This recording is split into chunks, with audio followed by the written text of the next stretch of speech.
और कोचेस इसके बाद अब जो है सर्टिफाइड कोचेस बनेंगे। ट्रेनिंग आप डिजाइन करते हैं आज की क्लास के लिए। अगर 1 साल का ट्रेनिंग प्रोग्राम बनाना है तो हम जो 1 साल का पूरा आपका बनेगा बड़ा ट्रेनिंग प्रोग्राम, उसको हम क्या बोलेंगे? मैक्रो, माइक्रो, मीजो, इसको हम Recording in बोलेंगे। progress. Meso sir. Macro sir. Meso macro micro होता है जी छोटा। Micro sir. मैजो होएगा मैक्रो सर, बोलेंगे सर, वो मैक्रो। मिनिमम 1 ईयर का होता है सर, अबाउट ओके 6 मंथ। जी, चलिए बहुत अच्छा। Macro macro. चलिए वेरी गुड, इसको हम लोग मैक्रो बोलेंगे। मैक्रो का अगर मैं ट्रांसलेशन करूं तो एक बड़ा शब्द बड़ा हो सकता है। तो मैक्रो का मतलब हो गया कि जो आपने पूरा 1 साल का किसी को एक ट्रेनिंग प्रोग्राम बना दिया, ये हो गया मैक्रो। अभी जब मैंने क्लास से एक सवाल किया था तो मैंने 3 या 4 शब्द सुने थे किसी से कि हम इसके अंदर हमारा माइक्रो होगा, माइक्रो ट्रेनिंग प्रोग्राम। मीजो भी सुना था मैंने, मीजो ट्रेनिंग प्रोग्राम होगा। किसी ने शायद रिकवरी का भी वर्ड का उपयोग किया था। तो जी सर। हमारे जो 4 ये भाग हैं, मैक्रो हो गया हमारा पूरा 1 जनवरी से 31 दिसंबर, उदाहरण के तौर पे अगर 1 साल का प्रोग्राम है तो। अब यदि मान लेते हैं दिसंबर में हमारा एनएससीसी होगा, तो मैं स्टार्ट करता हूं जनवरी से। जनवरी से शुरू करके मैं अपना पहले 4 महीने के लिए एक ट्रेनिंग बनाऊंगा जिसमें मैं एथलीट को बेसिक फिटनेस करवाऊंगा, बेसिक कॉन्सेप्ट्स के ऊपर बात करूंगा कि स्टांस कैसे लेना है, ग्रिप कैसे होनी चाहिए, ब्रीदिंग की क्या अहमियत होती है, रेस्पिरेटरी पॉज क्या होता है, हार्ट बीट कितनी है एथलीट की, एक शॉट को सही समय पे चलाने का क्या महत्व होता है। तो ये जो सारी बातें करूंगा मैं बेसिक्स की, उससे फर्स्ट पुल, सेकंड पुल, ये सब मैं पहले 4 महीने में कोशिश करूंगा एथलीट को सिखाना, और इसको मैं बोलूंगा प्रिपरेटरी फेज। सहमत है आप सब मुझसे? जी साहब। Yes sir. Okay. Yes sir. अब तो अगले 4 महीने पे आ जाते हैं। अगले 4 महीने मैं चाहूंगा कि क्योंकि बेसिक्स पे काम हो चुका है, तो अब और मैं थोड़ा एथलीट को कठिनाई दूं, थोड़ा उसको और मुश्किल वक्त से गुजारूं, उसको एंड्योरेंस फेज से मैं पास करवाऊं, जहां की मैं उसकी लोडिंग करवाऊं। अगर 60 शॉट्स का मैच है तो मैं 100 शॉट्स का मैच करवाता हूं, ताकि उसकी मसल्स पे जोर पड़े, उसकी मसल मेमोरी बने, लिफ्टिंग कैसे करनी है, कहाँ पे उसकी बॉडी जो है इतनी अकस्टम्ड हो जाए, उसका जो हाथ है लिफ्टिंग का तरीका या राइफल में मतलब ट्रिगर दबाने का तरीका, कि अगर मैं उसकी आंखों पे पट्टी बांध दूं तो उसका उतना ही लिफ्ट होके वहीं पे ब्लैक सर्कल पे आके उसकी अपने आप साइट रुक जाएगी, या उसको आंख बंद करके ट्रिगर दबाने को बोलूंगा तो भी वो फर्स्ट पुल और सेकंड पुल लेगा या लेगी। तो इन सारी चीजों को जो मैं एंड्योरेंस फेज में जब मैं करवाऊंगा लोडिंग, तो मैं इसको एंड्योरेंस फेज करवाऊंगा। मेरे 8 महीने निकल गए, अब बच गए मेरे 4 महीने। अब समवेयर सितंबर आ गया। सितंबर में मैं चाहूंगा कि क्योंकि मेरा, अगर दिल्ली में करनी सिंह में मेरा एनएससीसी है, दिल्ली का मौसम कैसा है, ठंडा है या गर्म है या बारिश हो रही है, उमस है, तो मैं कोशिश करूंगा कि मैं अपने कंपटीशन फेज में अपने एथलीट को अलग अलग जगह लेके जाऊं जहां का वातावरण और दिल्ली का वातावरण एक जैसा हो। इसके लिए बेस्ट तो होगा कि अगर मैं दिल्ली की रेंज पे ही आके पे एंड प्ले स्कीम में एनरोल करवा दूं और उसको एक्लिमेटाइज होने का मौका दूं एथलीट को। फिर मैं ये भी चाहूंगा कि इंडिया के जो बेस्ट एथलीट्स हैं उनके बीच में खड़े होके मेरा एथलीट फायर करे। यदि इंडिया नंबर 1 और इंडिया नंबर 2 मेरे को मिलते हैं तो मैं चाहूंगा कि वो लेन 1 और 3 पे फायर कर रहे हैं तो मेरा एथलीट 2 पे खड़े होकर फायर करे, कि उसको कंपटीशन स्ट्रेस कैसा होता है। When you are firing with the best of people in the country, then how do you feel. तो ये जो सारी चीजें होंगी, ये मैं कंपटीशन फेज में उस एथलीट को गो थ्रू करवाऊंगा, उसके मैचेस करूंगा, ट्रेनिंग मैचेस। एंड फिर फाइनली कंपटीशन फेज जब मेरा दिसंबर से पहले पहले नवंबर के आसपास तक चलवा के एक छोटी सी मैं कोशिश करूंगा कि towards the end of November उसकी एक पीक आ जाए। अभी at the moment I have the honour of also मेरे पास बहुत सारे मेरे आर्मी के कोचेज हैं। एक कोच है मेरे, विजय साहब, वो अभी मेरा एक अच्छा शूटर है आर्मी का, नवीन, उसको भी ट्रेन कर रहे हैं। तो अगर मैं ये बोलूंगा कि नवीन एनएससीसी में 590 मारे, तो मैं ये कोशिश करूंगा कि वो 590 ट्रेनिंग में कंपटीशन फेज में एक दो बार टच जरूर करे, बट बर्नआउट नहीं हुए कि उसने मेरे को दिखा दिया, ये लो साहब आपने मुझे बोला था 590 मारना है, मैंने 5 बार 590 आपको मार के दिखा दिया। नहीं, मैं चाहूंगा कि अगर वो 590 मारता है तो वो 580 के ऊपर, 85 के आसपास आ जाए नवंबर के 20 तारीख के बाद, एक या दो बार 85 टच करे। और अगर 1 दिसंबर को मैच है, अपनी पीक 1 नवंबर को हासिल कर फिर एक रिकवरी पे आ जाए। तो इसलिए जब कंपटीशन खत्म हो जाएगा तो रिकवरी फेज शुरू हो जाएगा। तो अब मैं आपसे फिर से ये पूछूंगा, तो जो मैंने अभी 4 फेजेस की बात करी, प्रिपरेटरी, एंड्योरेंस, कंपटीशन और रिकवरी, इनको मैं क्या बोलूंगा? अगर मैं पूरे एक ट्रेनिंग साइकिल को मैक्रो फेज बोलता हूं, तो इन 4 जो मैंने 4 सब डिविजन्स में बांटा है, इसके लिए मैं क्या शब्द यूज करूंगा? Block sir. ओके, किसी का और कोई answer? Periodisation sir. Okay, periodisation. Okay, और कुछ?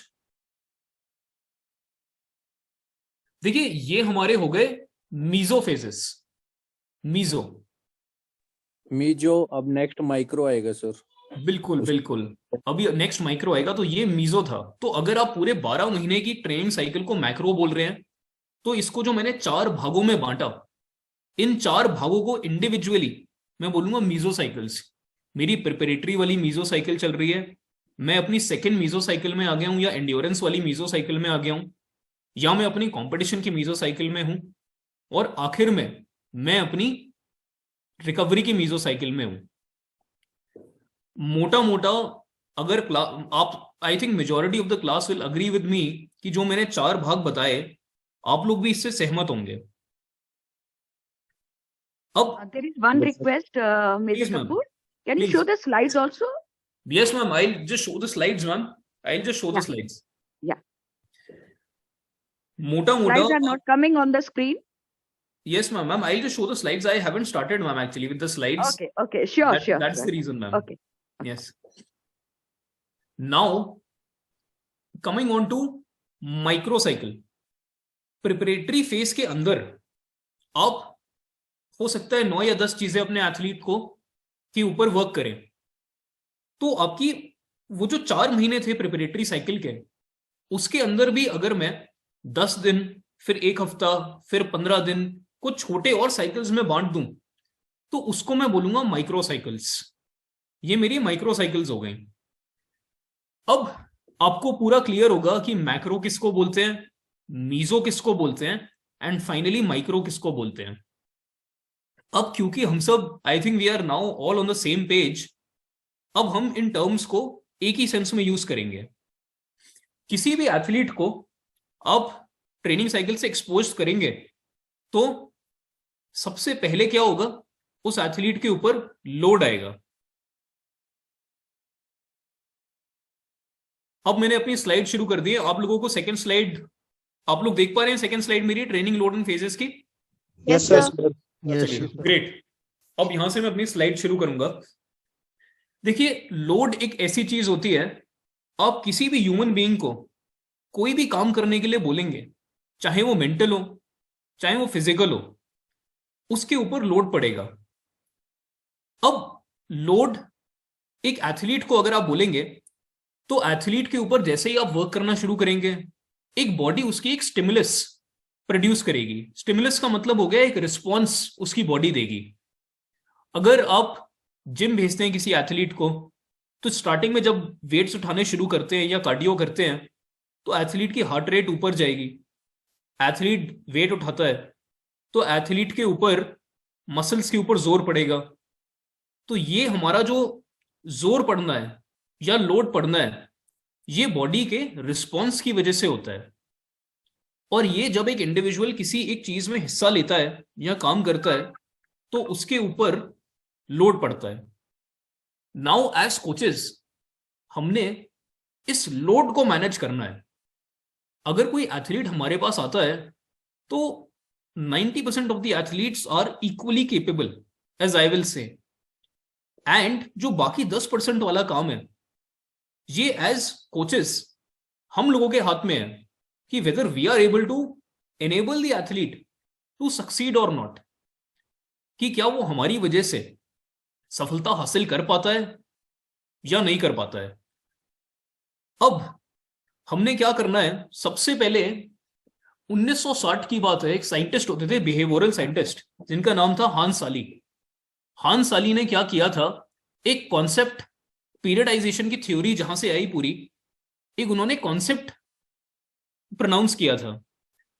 इस कॉन्सेप्ट का नाम था जनरल अडेप्टेशन सिंड्रोम, या फिर शॉर्ट फॉर्म में इसको गैस भी बोलते हैं काफी लोग, जनरल अडेप्टेशन सिंड्रोम या फिर गैस। इसमें 3 चीजें होती हैं। सबसे पहले आपके ऊपर लोड आएगा तो आपकी बॉडी एक अलार्म प्रोड्यूस करती है। अलार्म यानी कि सावधानी, आपको बॉडी जो है सूचित करती है कि अब मेरे ऊपर काम आ रहा है, लोड पड़ रहा है। इस अलार्म की वजह से क्या होता है, आपकी जो परफॉर्मेंस होती है या काम करने की क्षमता होती है वो धीरे धीरे नीचे जाना शुरू करती है। अगर मुझे इस बात को एक ग्राफ पे प्लॉट करना हो तो पहले अगर मैं किसी एक्टिविटी को करने के काबिल हूं तो मैं एक स्ट्रेट लाइन से उसको डिनोट करूंगा। अब फिर क्योंकि मेरे पे लोड पड़ेगा तो वो लाइन मेरी नीचे की तरफ जाएगी। अब जब मेरे पास नीचे लाइन जा रही है, एक स्टेज आता है जब मेरी बॉडी 2 हॉर्मोन्स प्रोड्यूस करना शुरू करती है। आपने सुना होगा या पिक्चर देखी होगी कि इसको एड्रेनालिन आ गया है, इसकी बॉडी में ना एकदम से एनर्जी आ गई है, पंप आ गया है। ये जो पंप होता है या एड्रेनालिन होता है, इसके साथ एक हार्मोन और रिलीज होता है जिसको हम मेजर स्ट्रेस हार्मोन बोलते हैं, जो कि होता है कॉर्टिसोल।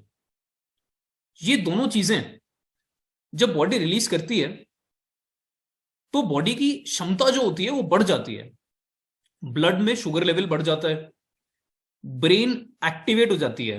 आपने देखा होगा कि काफी बार डॉक्टर बोलते हैं कि जब अगर किसी पेशेंट की हालत जो है, किसी को ब्लड शुगर है, अगर हालत एकदम से ज्यादा खराब हो गई तो भले ही वो ब्लड पेशेंट क्यों ना हो, अगर वो हॉस्पिटल पहुंचने की भी हालत में नहीं हो रहा है तो उसको थोड़ा सा शुगर दे दीजिए। क्यों? क्योंकि एनर्जी आ जाएगी बॉडी में। एनर्जी कैसे आएगी? ये हार्मोन रिलीज होगा। इससे क्या होगा, एक टेम्पररी पीरियड के लिए, छोटे टाइम के लिए आपकी बॉडी में एकदम से एनर्जी आ जाती है। फिर आपका बॉडी रेजिस्टेंस फेज शुरू करता है, जो कि गैस मॉडल का सेकंड फेज है। पहले अलार्म फेज, फिर रेजिस्टेंस फेज। जब रेजिस्टेंस फेज शुरू होता है तो आपकी body, your body starts to fight back. आपकी बॉडी उस लोड को फाइट बैक करना शुरू कर देती है। और यहां पे क्या होता है, आपका बॉडी की कैपेबिलिटी इंक्रीज होती है, एनहांस होती है कि ओके, मेरे पास अभी लोड आया था, पहले दिन मैंने काम करा, मेरी बॉडी थोड़ी सी टायर्ड हो गई, मेरे पास अब लोड आते रहा, 4-5 दिन हो गए, अब मेरी बॉडी रेजिस्टेंस फेज में आ चुकी है and body has gotten used to it. अब जो बॉडी है वो रेजिस्ट कर रही है एंड आपको उतनी फटीग महसूस नहीं होता या आप उतने थकते नहीं है। क्यों? क्योंकि आपने उस लोड को अच्छे से मैनेज किया है। यही वो चीज है रेजिस्टेंस फेज जिसको बोलते हैं गैस मॉडल का। एंड आखिर में अगर आप इस लोड को अच्छे से मैनेज नहीं करते तो आपकी परफॉर्मेंस फिर से नीचे जाना शुरू हो जाएगी और इसको हम बोलते हैं एग्जॉशन फेज। तो इसका भी एक एक्रोनिम है, ARE, अलार्म, रेजिस्टेंस, एग्जॉशन। तो जो मॉडल था, अब हम इसको शूटिंग से कोरिलेट करते हैं। सबसे पहले आपने अपना मैक्रोफेज शुरू करा, पीरियडाइज करा, मैक्रोफेज शुरू करा। मैक्रोफेज के अंदर आप अपने मीजोफेज में गए प्रिपरेटरी फेज में, उस मीजो फेज के अंदर माइक्रो फेज में आ जाते हैं। स्टार्ट करेंगे आप, you start with a healthy body, आप फिटनेस करेंगे, रनिंग करवाएंगे अपने शूटर को ताकि उसकी लंग कैपेसिटी बढ़े, हार्ट बीट जो है उसके कंट्रोल में आए, he starts to understand his heart beat. अब लोड आया, लोड आने के बाद आपने, वो एथलीट आपके पास आता है, शूटर आता है, बोलता है कि मैं थक गया हूं सर, मुझे रनिंग मत करवाओ, मैं थक जाता हूं। आप बोलोगे कोई बात नहीं, ये स्टार्ट है, आप उसको 1 हफ्ते करवाइए, 1 हफ्ते तक आप उसको करवाएंगे, फिर वो आपके पास आना छोड़ देगा, बोलेगा सर अब मैं यूज टू हो गया हूं, अब मेरी body can cope with it, tackle कर सकती है। तो अब आपने बोला है okay, now this is how you have managed the athletes alarm, and अब आप एथलीट को अगले माइक्रो साइकिल पे ले जा सकते हैं, या अगर आपको और इंटेंसिटी इंक्रीज करवानी है तो आप इंटेंसिटी इंक्रीज करा सकते हैं। तो this is how I am relating this to shooting in particular, ये गैस मॉडल को। अब परफॉर्मेंस को, क्योंकि हमने मैनेज करने की बात करी, अब मान लीजिए प्रिपरेटरी हमारा मीजो फेज शुरू हो गया है, प्रिपरेटरी। नाउ इसके अंदर आप कोई भी ट्रेनिंग साइकिल करोगे, सबसे पहले जरूरी चीज है कि आप ट्रेनिंग की नीड्स क्या है, क्यों ट्रेनिंग जरूरी है, उसको आइडेंटिफाई करिए। अगर अगर शूटिंग स्पोर्ट आप करते हैं तो आपके पास रेंज होनी चाहिए 10 मीटर्स, अगर एयर पिस्टल एयर राइफल आप फायर कर रहे हैं तो आपके पास 10 मीटर्स का स्पेस होना चाहिए, आपके पास टारगेट्स होने चाहिए, you need to have a weapon, ammunition होना चाहिए आपके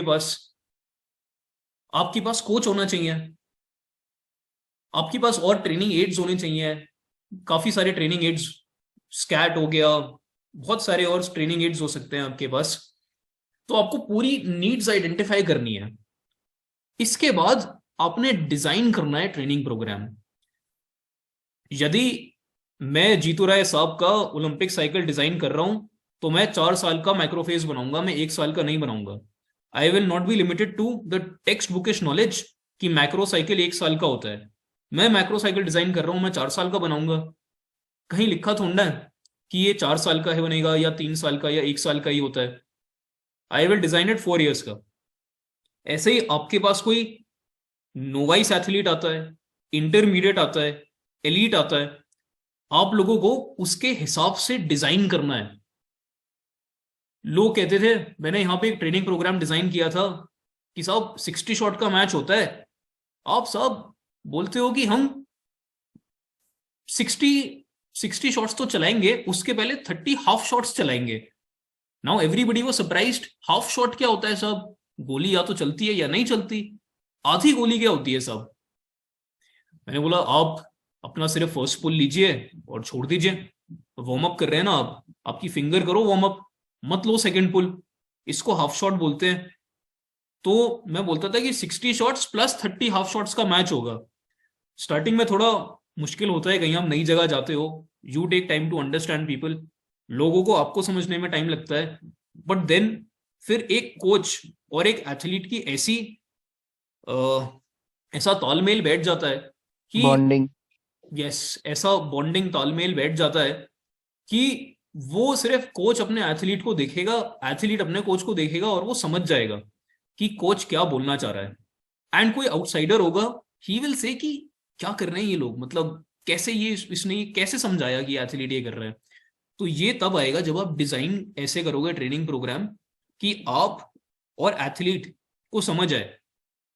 बल्कि आई पर्सनली फील कि ऐसा होना चाहिए कि कोई और तीसरा पर्सन आप लोगों का ट्रेनिंग प्रोग्राम देखे तो वो बोलेगा ये क्या बेकार चीज बनाई है, कुछ समझ नहीं आ रहा मुझे तो, because that is your bonding with the athlete.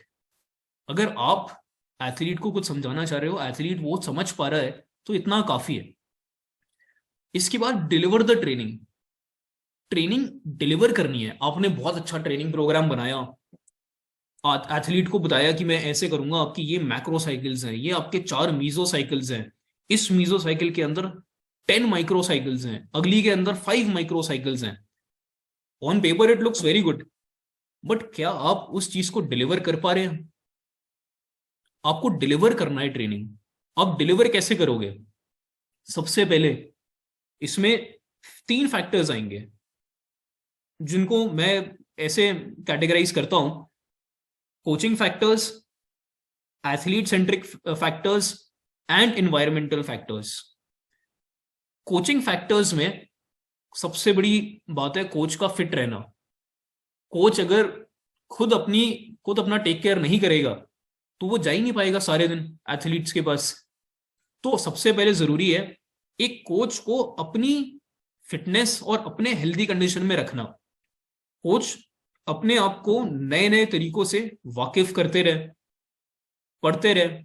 जैसे कि अगर कोई कोच बाहर जाता है, विदेश जाता है, या for instance for that matter आप एनएससीसी खेलने साउथ जाते हैं या कहीं भी जाते हैं, स्टेट खेलने, जोनल खेलने, मवलंकर खेलने, आप देखते हैं कि बाकी कोचेस कैसे अपने एथलीट्स को ट्रेनिंग करवा रहे हैं। तो उनसे उनसे अच्छी चीजें जो है वो आप सीख सकते हैं। तो आपने ये सब ध्यान रखना है कि सबसे पहले कोच को काबिल और फिट होना चाहिए। दूसरा आपका फैक्टर आ जाता है एथलीट सेंट्रिक फैक्टर्स। हो सकता है कि अब हमने देखा है हमारा जो एयर स्पोर्ट है, in particular rifle pistol both, they are dominated by people who are in their teenage. हो सकता है कि जब वो उनको सफलता ना मिले स्टार्टिंग में, काफी सारे स्ट्रिंग बी, स्ट्रिंग डी वाले रिजर्व प्लेयर्स होंगे जो आगे जाके आज की डेट में वो बनेंगे जो आज की डेट वाले इंडिया नंबर 1 है। हो सकता है there financial condition might not be that great कि वो उस ट्रेनिंग को आपसे हासिल करने के लिए आ सकें। हो सकता है उनके पेरेंट्स सपोर्टिव ना हो सकता है कि वो बच्चे में बहुत काबिलता हो, बहुत ज्यादा काबिल हो, पर उसका फोकस नहीं हो। तो अपने एथलीट को उस कंडीशन में रेडी करना है कि वो आपसे ट्रेनिंग ले सके। देखिए, ये शूटिंग स्पोर्ट है, बहुत ही लग्जूरियस स्पोर्ट है। It is an upcoming sport and at the same time at this level also बहुत ही लग्जूरियस स्पोर्ट है। कोचिंग में आपका फाइनेंशियल इनकम जो है बहुत हाई हो सकता है। एथलीट जो है आपको मतलब देखता है कि आप कोच हैं, जो भी आप बोल रहे हैं वो सही है, बट ये एक विद्या है। ठीक है, मतलब whatever you are capable of giving to the environment आप दीजिए, बट आप ये ध्यान रखिए कि एनीथिंग विच इज मॉनिटरी आपको सिर्फ पर्सनल सेटिस्फैक्शन हो सकता है दे दे, बट आपने ध्यान रखना है कि कोई ऐसा एथलीट हो जो बहुत काबिल हो। उसको मतलब आपने ये कोशिश कराना है कि उसको आप ट्रेनिंग दे सकें। ओके, तीसरा आता है एनवायरमेंट। आप भी तैयार हो, आप भी मोटिवेटेड हो। एथलीट को भी आपने एकदम मोराल हाई करके रखा है कि मैं एथलीट जो है बिल्कुल एकदम मोराल हाई है, सर मैं ट्रेनिंग लेने आ गया हूं आपसे। आपके पास एक एनवायरमेंट होना चाहिए जहां उसको आप ट्रेनिंग दे पाए। ट्रेनिंग बेसिक हो सकती है, आप स्टार्टिंग में उसको अपना 10 मीटर रेंज पे ले गए या 25, 50, 300 metre shotgun, whichever range आप उसको लेके जाते हैं, एंड आप उसके बाद कोशिश करते हैं कि एथलीट जो है ट्रेनिंग देते हैं। बट ट्रेनिंग उस एनवायरमेंट में भी देनी है जहां पे कंपटीशन होगा। उस एनवायरमेंट में एक्सपोजर देना है जहां पे उसने फाइनल अपनी पीक परफॉर्मेंस हासिल करनी है, जहां पे उसने अपना एनएससीसी में स्कोर मारना है और इंडिया टीम में आने के लिए अपना फर्स्ट स्टेप ले लेना है। तो ट्रेनिंग भी आप लोगों ने सही एनवायरमेंट में भी देनी है। Okay, being in the army मेरे को पर्सनली ना काफी एक्सपोजर मिला पूरे कंट्री के साथ अलग अलग शूटर्स के साथ ट्रेन करने के लिए। मैंने देखा था कुछ तो कोच होते हैं जो स्ट्रिक्ट होते हैं, जो थोड़ा सा डांट देंगे एथलीट को, and on the other hand there are coaches जो बिल्कुल प्यार से बात करेंगे, एंड दोनों का तरीका सक्सेसफुल है। तो आपने आइडेंटिफाई करना है कि एथलीट जो है कौन सी तरीके से अपना सक्सेस की तरफ जाता है, because every athlete, every mindset is different. Next, जब ये सब हो जाता है, आप नीड्स आपने आइडेंटिफाई कर ली, ट्रेनिंग प्रोग्राम बना लिया, साइकिल्स में डिवाइड कर दिया, अब आपने ट्रेनिंग भी बहुत अच्छी तरीके से उसको देने की मतलब टाई अप कर लिया, मैं एक्सपोजर दूंगा, रेंज एक्सपोजर, ये सब। Now major success. Major success का ये मतलब है कि आपने जिस हिसाब से अपनी साइकिल बनाई है, क्या आपको उस साइकिल के एंड में, अगर आपने रियलिस्टिक गोल बनाया था, तो क्या वो आप पहुंचे उस तक या नहीं पहुंचे? अगर नहीं पहुंचे तो गलती आपको ना पूरे एनवायरनमेंट में ढूंढने की जरूरत नहीं है। गलती आपके सामने सिर्फ एक A4 साइज के पेपर में है, जो कि आपने मैक्रो साइकिल मीजो माइक्रो बनाया है। सिर्फ एक A4 पेपर में से आपको एक या दो गलतियां ढूंढनी है, उनको सही करना है, एंड आप देखोगे अगली बार जो आपने एम करा था उससे आप ऊपर पहुंच जाओगे। तो इट इज वेरी सिंपल। गलती आपको पूरी दुनिया में ढूंढने की जरूरत नहीं है, सिर्फ एक A4 पेपर है, उसमें आपने गलती ढूंढनी है। ओके, अब हम लोग पीरियडाइजेशन की बात कर रहे हैं, तो हम एक काम करते हैं, लोड अडेप्टेशन पे आ जाते हैं। अब आपने सक्सेस मेजर कर ली, आपको पहले साल में लगता है कि नहीं मैं उधर नहीं पहुंचा, फिर आप अपने A4 पेपर पे आए। अब आपने सिंपल एक चीज देखनी है, अगर ये जो आपके सामने ये जो लोड अडेप्टेशन का अपना एक मॉडल है, लेफ्ट साइड पे आपका इंजरी रिस्क के चांसेस हैं, एंड आपका जो ग्राफ है it primarily denotes load. Load minimum से मैक्सिमम की साइड इंक्रीज हो रहा है, एंड सबसे पहले आप जो एक देख रहे हैं, जो एक पैरेलल लाइन है या फिर जो एक पड़ी लाइन है, इसमें लेफ्ट साइड पे बॉटम पे लोड लिखा है और एक एरो बनी हुई है।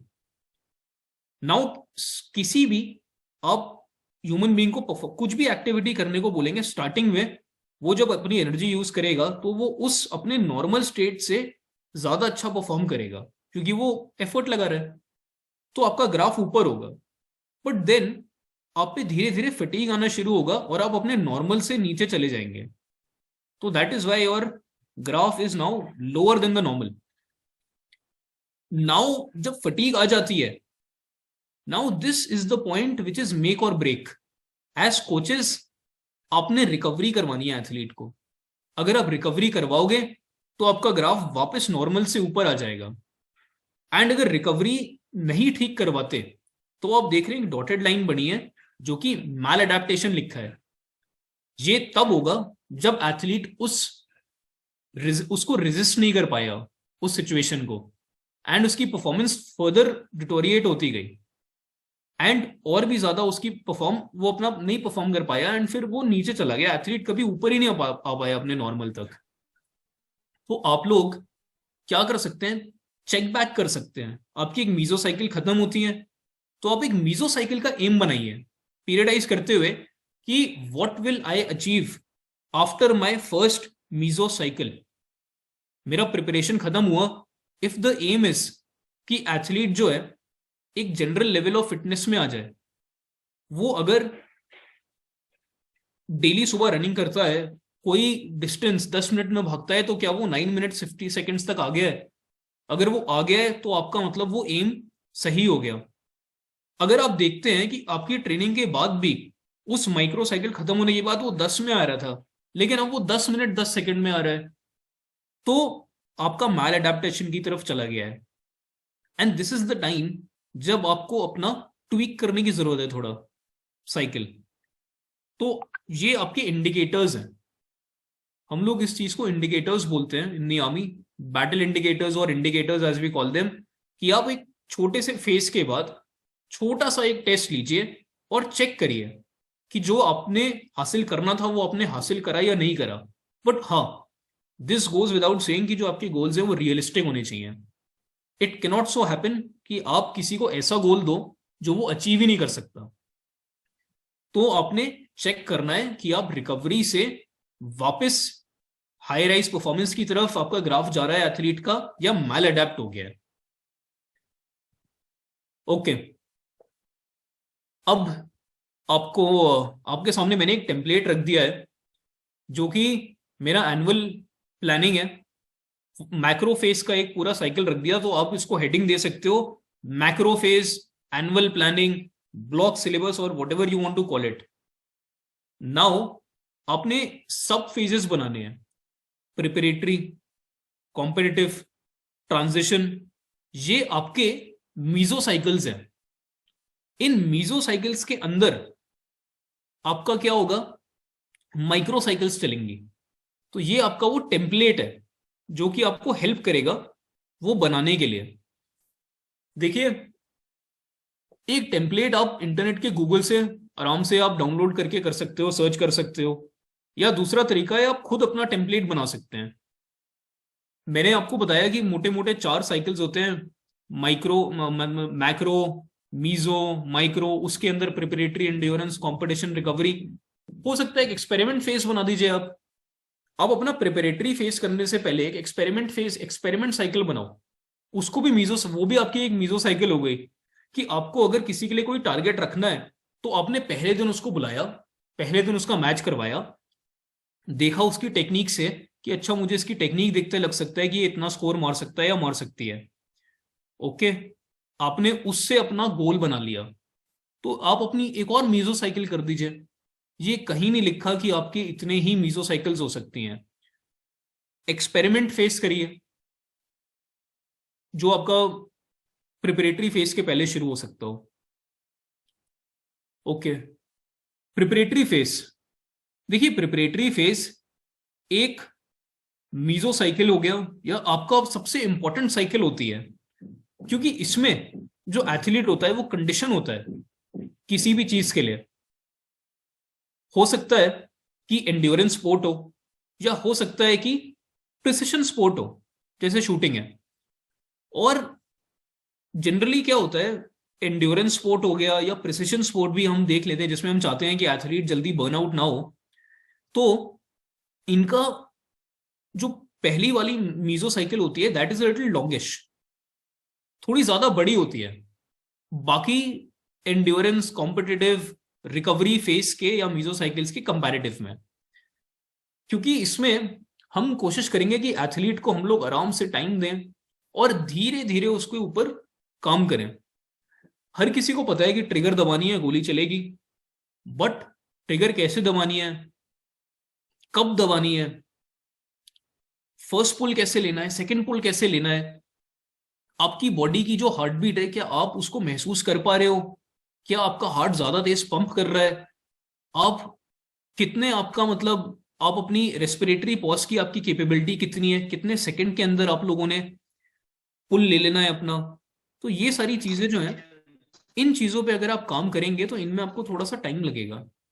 सो दैट इज वाई प्रिपरेटरी जो साइकिल होती है या मीजो फेज होता है, that is a little longer compare to the other phases. And इसमें आप अपना अप्रोप्रिएट लोड एथलीट को दे सकते हैं। अगर आपको लगता है कि एथलीट को जो है माइक्रोसाइकिल, उसकी ब्रीदिंग जो है, ब्रीदिंग ठीक नहीं है, जिसकी वजह से ना यार लास्ट में जब क्या होता है, लास्ट कार्ड चल रहा होता है तो स्ट्रेस के मारे ना थोड़ा हार्ट बीट ज्यादा तेज हो जाती है, तो work upon your microcycle of breathing more than the microcycle of triggering. उसमें आप काम करिए, उसको डिजाइन करिए ठीक से। ओके, इसके बाद आपका प्रिपरेटरी हो गया। आपने प्रिपरेटरी साइकिल जब कर ली, अब आपने देखना है कि अपना एंड्योरेंस करवाने से पहले, क्योंकि एंड्योरेंस ऐसी चीज है जिसमें एथलीट पे मैक्सिमम लोड आएगा, तो आपने अपना गोल सेट करना है और आपने ऐसे अपना एंड्योरेंस फेस करना है कि एक तो एथलीट एंड्योर करते करते बर्नआउट ना हो जाए एंड सक्सेसफुली कॉम्पिटिटिव फेज में एक ट्रांजिशन कर पाए। जैसे आपका ग्राफ है लोड इंटेंसिटी, अगर आप देखें प्रिपरेटरी फेज में जो इसमें लिखा है डिग्री ऑफ ट्रेनिंग इंक्रीज हो रही है, तो कॉम्पिटिटिव से पहले अगर एंड्योरेंस होती है तो एंड्योरेंस में मैक्सिमम लोड होता है। आप हो सकता है एक दिन में 2 60 शॉट्स के मैच कर रहे हैं, एक सुबह एक शाम को, तो आपने ऐसे मैनेज करना है कि आप जब कॉम्पिटिटिव फेज में आओ, कॉम्पिटिटिव फेज का अपना मतलब नहीं होता कि बस कॉम्पिटिटिव फेज में आ गया अब हर स्कोर मेरा 585 586 ऐसा होना चाहिए, नहीं।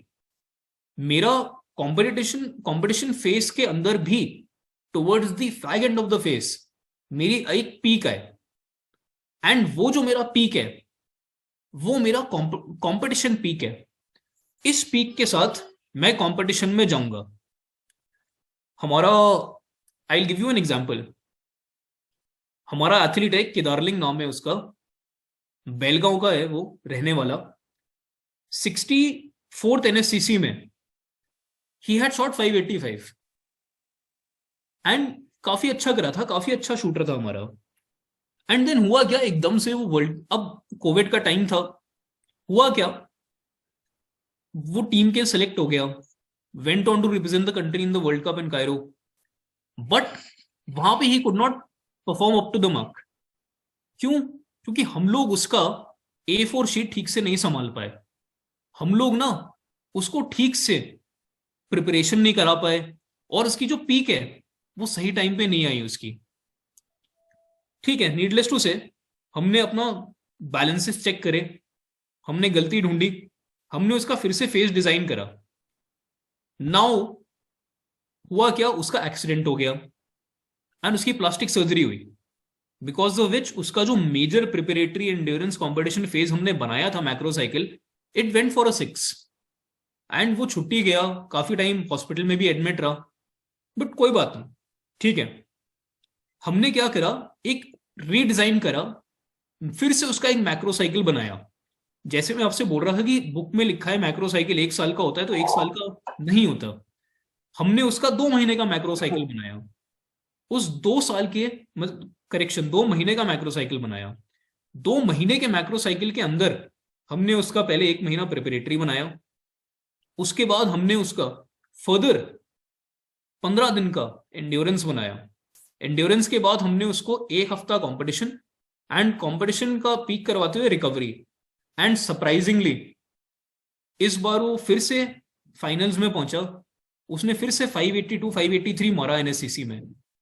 एंड मतलब आई एम एक्सट्रीमली हैप्पी कि मैं आप सबके साथ ये शेयर कर पा रहा हूं कि केदारलिंग फिर से 64th अपने NSCC में प्रेजेंट में फिर से वो फाइनलिस्ट रहा। बट फाइनल में ठीक है वो गया, उससे जो गलती हुई, पोडियम उससे छूटा, 4th 5th पे उसने फिनिश किया। अब नाउ फिर से हमने रेक्टिफाई करा है। सो दिस इज हाउ आप अपना ना मैक्रो साइकिल, माइक्रो साइकिल, ये सारा ना गलती अपना आप खुद ढूंढेंगे एज कोचेस, एंड आप सही करेंगे उस गलती को। तो आप लोगों ने देखना है कि जो पीक है क्या वो सही टाइम पे आ रहा है। एंड देखिए, यू नो, मैं बॉक्सिंग का काफी बड़ा फैन हूं, और मैं माइक टाइसन को काफी फॉलो करता हूं। माइक टाइसन ने एक चीज बोली थी, हर किसी का प्लान होता है पहले पंच तक, फिर जब मेरा पहला पंच लगता है उसके बाद सबका प्लान चला जाता है। तो देखिए, ये जो पंच है ना, ये पंच हम लोगों को केदारलिंग के एक्सीडेंट के रूप में लगा था, और हमारा जो प्लान था, हमारा पूरा प्लान खराब हो गया था। बट देन यहीं पे आप लोगों ने एज कोचेस गिव अप नहीं करना है, क्योंकि जैसे आप लोगों से मैंने शेयर करा था, जो एक सर्कुलर डायग्राम आया था, कि सबसे पहले कोचेस को जो कोचिंग फैक्टर है, आपको फिट रहना है। अगर आप फिट रहोगे, आप मोटिवेटिंग रहोगे, तो आप अपने एथलीट, आपका एथलीट आपके बाद आता है in terms of fitness, in terms of not giving up, in terms of moral. So आप लोगों ने गिव अप नहीं करना, फिर से अपना साइकिल बनाना, एक छोटा सा मैक्रो साइकिल बनाइए, and then you will be shock to see the results. ये मेरा पर्सनल एक्सपीरियंस है। whatever little time I have been here in this organization, in this unit, this prestigious unit, मेरा सबसे बड़ी लर्निंग यही थी, of not giving up, of believing in the process। कोई भी प्रोसेस जो होती है एक दिन में नहीं आ जाती, धीरे धीरे करके आपका ग्राफ ऊपर जाता है, स्ट्रेट अवे ऊपर नहीं जाएगा। तो मैंने अपने सामने देखा है ये, एंड आई थिंक अगर कोई और एनालाइज करता होगा किसी भी एथलीट को, तो वो भी देखेगा कि हाँ, ये देखो, ये एथलीट था, पिछली बार ये क्वालिफिकेशन के टॉप पे था, उसके बाद पूरे साल गायब रहा, और फिर से NSCC में आके खड़ा हो गया। तो मेरी बिगेस्ट लर्निंग थी, एंड मेरे लिए केस स्टडी था ये खुद के लिए। Okay, pre competition face.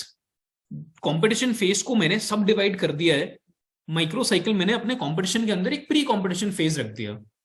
Generally अगर मैं अपना बनाता हूं कि 2 महीने का मेरा कंपटीशन फेज है, इसमें मेरे ए लेवल और बी लेवल कॉम्पिटिशन्स खेलेंगे एथलीट्स। बी लेवल कॉम्पिटिशन से मेरा मतलब है एक्सपीरियंस लेने के लिए, एक्सपोजर लेने के लिए, एक्लेमेटाइज होने के लिए। और ए लेवल कंपटीशन से मेरा मतलब है वो सारे कॉम्पिटिशन्स जहां पे उसकी रैंकिंग काउंट होगी towards the base average score और provisional national ranking, whatever you want to call it. तो आप सब उधर जाएंगे, प्री कंपटीशन फेज खेलेंगे, and you have to design it. हर कंपटीशन परफॉर्म करने वाला कंपटीशन नहीं होता इन शूटिंग मेरे हिसाब से। आई कैन बी रॉन्ग, और I will be very happy अगर कोई मेरे को बोले कि आप गलत बता रहे हो तो। बट जो मेरी समझ है, every competition is not to perform at your best abilities.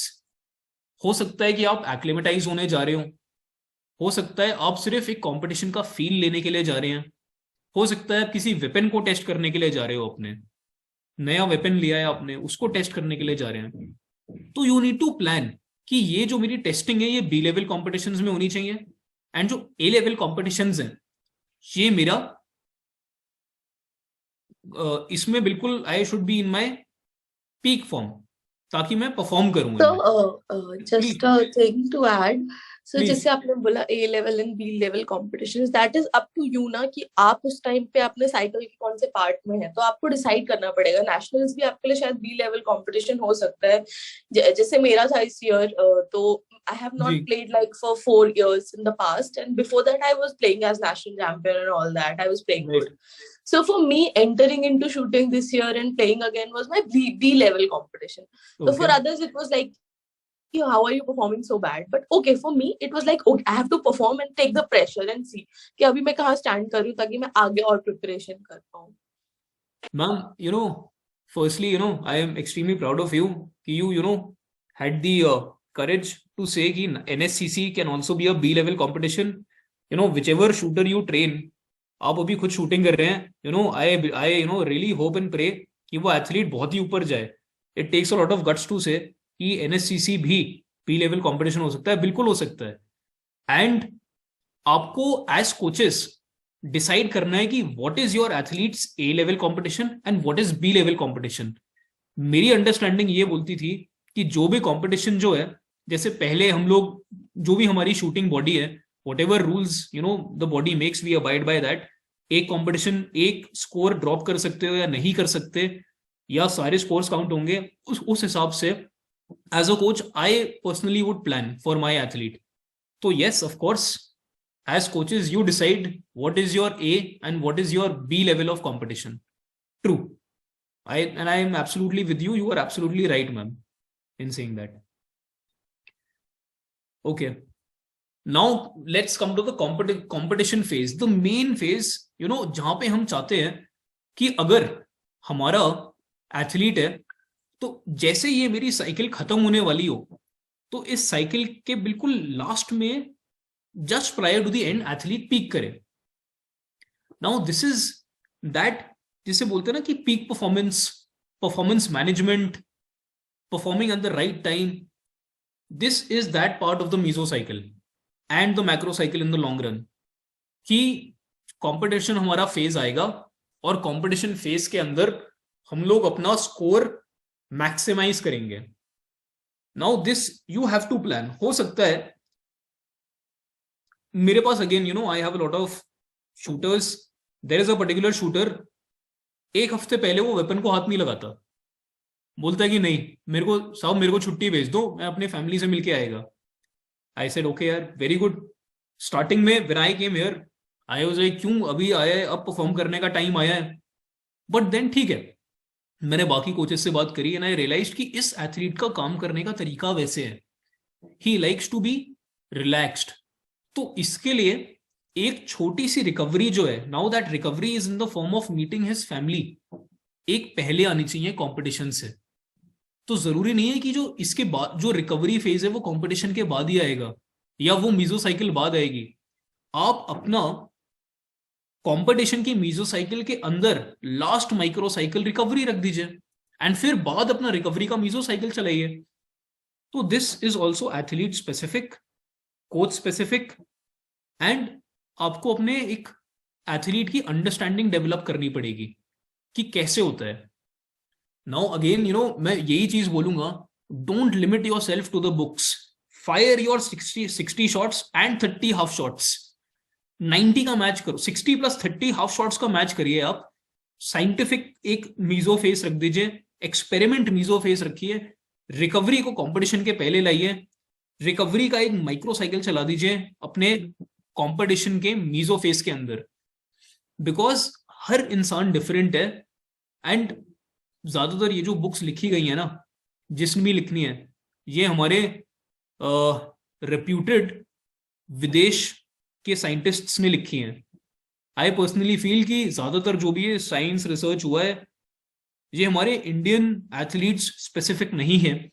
हालांकि ट्रू है काफी हद तक, and I am not discrediting the foreign scientists, but मैं ये बोल रहा हूं हमारे इंडियन एथलीट्स हैं तो नॉलेज भी हमारी होनी चाहिए, हमारा एक्सपीरियंस होना चाहिए, हमारा डिजाइन ट्रेनिंग प्रोग्राम होना चाहिए. एंड हाँ, अगर मैं बोलता हूं कि बी ए के पहले आता है तो ए के पहले आएगा. अगर मेरा एथलीट कल को ओलंपिक्स में जाके मेडल ले लेता है, then the world will also stop laughing.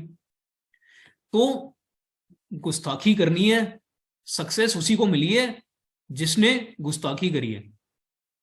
And one more thing, all this hard work, जो भी मेहनत है, हो सकता है आपको किस्मत धोखा दे दे, बट मेहनत कभी धोखा नहीं देगी आपको. ये मुझे लगा था जब केदारलिंग पे इतनी मेहनत करी थी और उसका एक्सीडेंट हो गया था. मुझे लगा था कि हम सब की मेहनत चली गई, बट नहीं, किस्मत ने धोखा दिया ना, एक्सीडेंट करवाया. मेहनत हमने नहीं छोड़ी, मेहनत ने फिर से लाके उसको टॉप 8 में खड़ा कर दिया. तो from experience, from live experiences, I am sharing this with you. किस्मत धोखा दे देगी, मेहनत धोखा नहीं देगी आपको कभी. तो नेवर स्टॉप वर्किंग हार्ड. मेरे पास बहुत कम टाइम बचा है, इतनी जितना टाइम है उतनी ही मेरी स्लाइड्स है. ट्रांजिशन फेस, या फिर आप इसको एक फिजिकल या साइकिक रिकवरी भी कह सकते हैं. इस रिकवरी से मेरा ये मतलब होता है, ओके, अब मैं सिर्फ शूटिंग की बात करूंगा बिकॉज टाइम कम है, बाकी स्पोर्ट्स पे नहीं जाऊंगा या जनरल नहीं जाऊंगा. हमारा दी नेशनल करिकुलम है सच दैट एनएससीसी अगर बेस इवेंट है तो उसके बाद ट्रायल्स आ जाते हैं काफी जल्दी. तो एक लॉन्ग रिकवरी हम लोग नहीं प्लान कर सकते, and do not mix it with other sports also कि ओके, अब ये कंपटीशन खत्म हो गया है, अब 1-2 महीने रेस्ट करेंगे जिसे ऑफ सीजन बोलते हैं. तो वो नहीं करना है. एक छोटी सी रिकवरी लेनी है, अपने आप को, बॉडी को फिर से रिजुविनेट करना है, एंड देन उसके बाद वापस एक छोटा सा मैक्रो साइकिल डिजाइन करना है. किसके लिए? ट्रायल्स के लिए. या फिर आप ट्रायल को अगर बी लेवल मानते हैं तो एक मीजो साइकिल डिजाइन करना है ट्रायल तक के लिए. तो दैट इज हाउ आपको ट्रांजिशन फेज या फिर रिकवरी फेज अपने एथलीट को पास करवाना है उस एथलीट से. हाँ, क्योंकि अब एथलीट ने पूरा एक मैक्रो साइकिल करा था तो आप उसका लोड इंटेंसिटी थोड़ा कम कर सकते हैं. And instead of preparatory phase being to enduring and long, उसको थोड़ा आप छोटा बना सकते हैं जितना भी आपको समय मिलता है एनएससीसी के बाद रिकवरी और ट्रायल्स के लिए, उसके लिए. Now coming on to this second last slide मेरी जनरली थैंक यू ही है. एक जो भी मैंने अभी बोला, सबसे पहले आपको एक एम करना है कि आपका एम क्या है. The aim is to achieve peak performance. Periodization का एम अगर कोई आपसे पूछता है, it is to achieve peak performance. Competition को आपको एम करना है कि कहां पे आपको पीक लाना है अपना. देन आपको वो बिलीफ जो है रीजनरेट करना है. You have to keep the coach, the athlete and the environment fit. Then आपने ट्रेनिंग करनी है. You have to deliver the training, gain exposure. उसके बाद आपने एक छोटा सा रिकवरी करना है, एंड देन आपने रिकवरी करने के बाद अपना नेक्स्ट साइकिल के लिए चले जाना है. So this is what I mean by competition, regeneration, training and unloading. Now to sum up my lecture today, periodization, now I think we all will come to a common ground. Periodization का अंदर 4 मोटे मोटे सब phase आते हैं, और कितने भी सब फेज हो सकते हैं जो आप डिजाइन करते हो। Preparatory mesocycle, endurance, competition mesocycle and then recovery mesocycle. Preparatory mesocycle के अंदर मेरे काफी सारे माइक्रो साइकिल्स हो सकती है। Micro cycle for stance, micro cycle for position, micro cycle for breathing, triggering, n number of things. Then endurance के अंदर मेरा काफी सारी माइक्रो साइकिल्स होंगी। मैं लोडिंग करूंगा, स्ट्रेस लोडिंग करूंगा, फिर छोटा सा उसके अंदर एक रिकवरी भी कर दूंगा, ट्रेनिंग मैच भी कर दूंगा। Then I will move to my competition mesocycle, towards the fag end of which I will expect my athlete to give his peak performance, and then in the end there will be a recovery mesocycle. So ये मेरा आज का lecture था। मेरे पास आपसे कल भी बात करने का समय मिला है मुझे, तो आई थिंक हम थोड़ा और गहराई में कल जाएंगे। और किसी का भी कोई शक या कोई सवाल? Morning sir. Please सर बताइए। मेरा एक क्वेश्चन है सर। ये क्या नाम बोलते हैं जो आपने मैक्रो साइकिल बताया है, जैसे जी। हमारे पास कोई बिगनर शूटर है, जी उसके अंदर मतलब कि जैसे उसका स्टेट कंपटीशन भी होएगा और ये मावलंकर होएगा, तो उसके लिए हम छोटे मैक्रो साइकिल भी डाल सकते हैं सर उसमें, जो हमने पूरा एक मैक्रो साइकिल बनाया है सर। देखिए, मैक्रो साइकिल एक होगी, उस मैक्रो साइकिल के अंदर आप कितने मीजो साइकिल डालना चाहते हैं वो आपके ऊपर है। तो आप, आई थिंक यही आपका सवाल था कि आप कितने भी डाल सकते हैं। हाँ, मैक्रो साइकिल एक होगा, उस मैक्रो साइकिल के अंदर आप मीजो साइकिल कितनी भी डाल सकते हैं, and उस मीजो साइकिल के अंदर भी कितनी माइक्रो साइकिल डालना चाहते हैं वो एज कोच आप डाल सकते हैं। जी मतलब उसके लिए छोटे छोटे मीजो साइकिल करने पड़ेंगे हमें, जैसे स्टेट के लिए एक मीजो साइकिल तक उसका वो कंप्लीट हो जाए, फिर आगे उसमें। ठीक है, ओके। तो आप जो मीजो साइकिल्स हैं, आप मेरे ख्याल से ये कहना चाह रहे हैं कि आप कंपटीशन तक एक साइकिल, फिर कंपटीशन से अगले कंपटीशन तक एक साइकिल, और फिर अगले कंपटीशन में एक मीजो साइकिल। आप वैसे अगर डिजाइन करते हैं तो हाँ, कर सकते हैं डिजाइन वैसे आप। Recording stopped. जी, morning sir. Good morning. Sir मैं आपका नंबर ले सकता हूँ, मुझे बात करनी है सर आपसे।